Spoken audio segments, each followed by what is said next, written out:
There was a lot of difference in looting between Adolf Hitler's motivations and Hermann Goering. The extent of looting really beggars the imagination. We talk about numbers that really get to be somewhat pointless, 10 million, 20 million. When you start to think of individual objects like coins, porcelain, silverware, the numbers are pretty staggering. Goering's motivation really is simply greed. He considers himself this Renaissance man. He has to have these works of art to bring happiness and fulfillment to his life from day to day. They inspire him, they enliven him, and in a way, in a very perverse way, England and the UK benefited from from Goering's immense passion about works of art, because when he's responsible as head of the Luftwaffe to try and knock England out of the war, which of course he's unsuccessful doing, he's making all of these visits to the Jeu de Paume Museum that Rose Valland works at, some 20 visits, to make selections of works of art for his own collection. He, of course, has to designate those works of art that might be destined for the Hitler Museum that are so famous there's no way he can abscond with them. But throughout this period of the Battle of Britain raging, Goering's making visits to jewelry stores in Amsterdam, the Jeu de Paume in Paris, buying or acquiring through modified laws, through coercion, through trades of other pictures that have been stolen, works of art, watches, and really whatever he wanted. So it's a giant shopping expedition. And of course, it's a distraction too from his responsibilities as head of the Luftwaffe. So we can say by the time of the end of the war, Goering has a collection of works of art that exceeded the number of works of art that are at the National Gallery of ours in the United States, in the European painting section. It's a really extraordinary but despicable achievement. And so it was a huge undertaking for these men to... Yeah, these monuments officers are faced with the task. We have to say, look, these are the monuments men. It's a clunky name. Men and women, middle-aged, museum directors, curators, art historians, architects, professors. Some of them were artists themselves, about 70% American, about 30% British, who have established careers. I mean, they essentially have life made. Most of them have families, many have kids, and they have every reason in the world to not volunteer for military service. But they believe they have an important contribution to make. Theirs is to be a new kind of soldier charged with saving rather than destroying. In the case of the United States, many of these officers were either in civilian employment but had a military background, or in reserves, and they were able to be called up. The UK took a different approach to things. The director of this gallery, Kenneth Clark, when first asked about the idea of having something that would resemble the Monuments, Fine Arts and Archive section, said, quote, "Great idea, period, it will never work."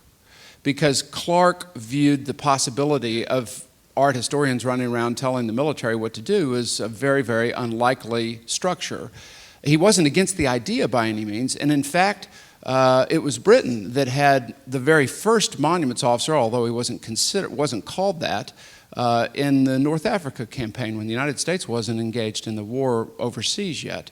And John Bryan Ward Perkins, who was that fellow, represented what the British approach was, which was to have individuals in the armies that were just responsible and kind of looking out for this in addition to all their other duties.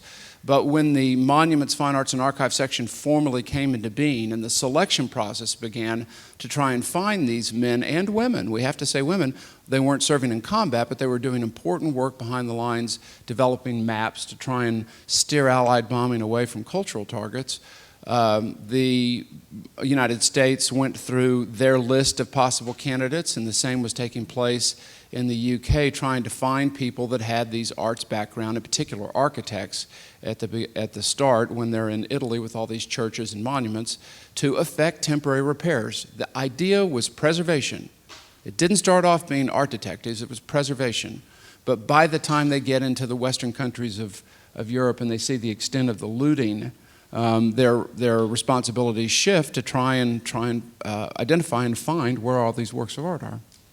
Well, just one more question before we go to the floor. One reviewer said of your original book that it read very much like a thriller in the style of Indiana Jones. I wondered whether you deliberately set out to write it that way, or did the material kind of dictate the nature of the book? Well, I think the legacy of these men and women dictates it. Unfortunately, I think sometimes we're in a transition period where some writers of history are, and some members of people that read these books are used to looking at a more staid, static, fact-driven presentation of stories. But the newer historians, such as Stephen Ambrose and so many, Rick Atkinson and others, and we certainly have many in this country, Max Hastings, of course, I think are finding ways to tell the story like they're hearing it from the World War II veterans with whom they're speaking, or conveying the kinds of information that they are gleaning from these men and women's letters home during the war. And it allows for a more narrative telling, a first-hand telling.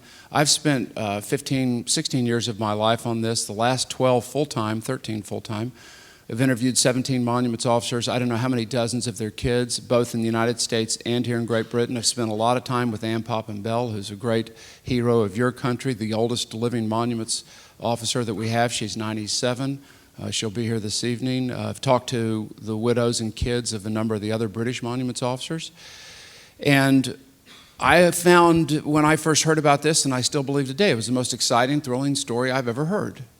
And I started out just with a simple question. If Europe was so devastated by the war, the loss of 65 million people, how did all the works survive, and who were the people that saved them? And I didn't know the answer. But the idea at the time that I was going to ever be writing a book or have evolved into this stage was not my priority. I was just trying to find out the answer.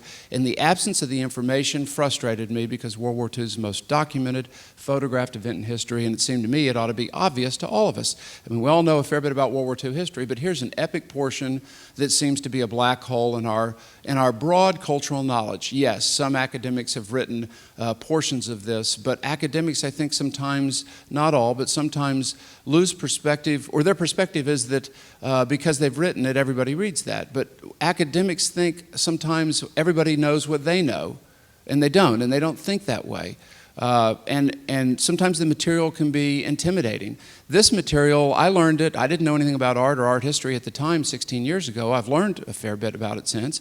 But I wanted to tell the story like I heard it from these set monuments officers that I interviewed, and through the letters of the monuments officers that we found, because I felt if I can get out of the way of the story and use their words to tell it, that the public would embrace it and enjoy it too. And yes, in writing the Monuments Men, it was my hope that we'd have a feature film made, because there's no way that any successful book can reach the world audience that a feature film can. And this is such a visual story, and we learn today visually.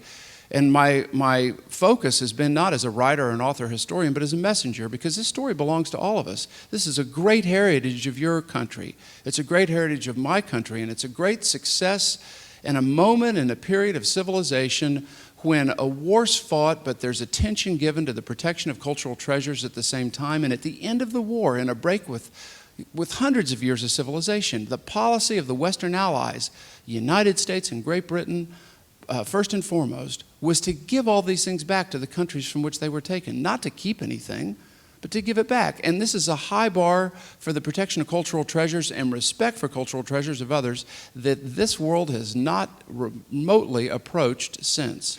And it's my hope that we can reestablish that standard and also engage the public to come forward and help us find some of the hundreds of thousands of missing things. And if that happens, then what I set out to do 15 years ago will be a success. The film alone doesn't put me in that category, because that wasn't my objective. It was to then prompt these other things.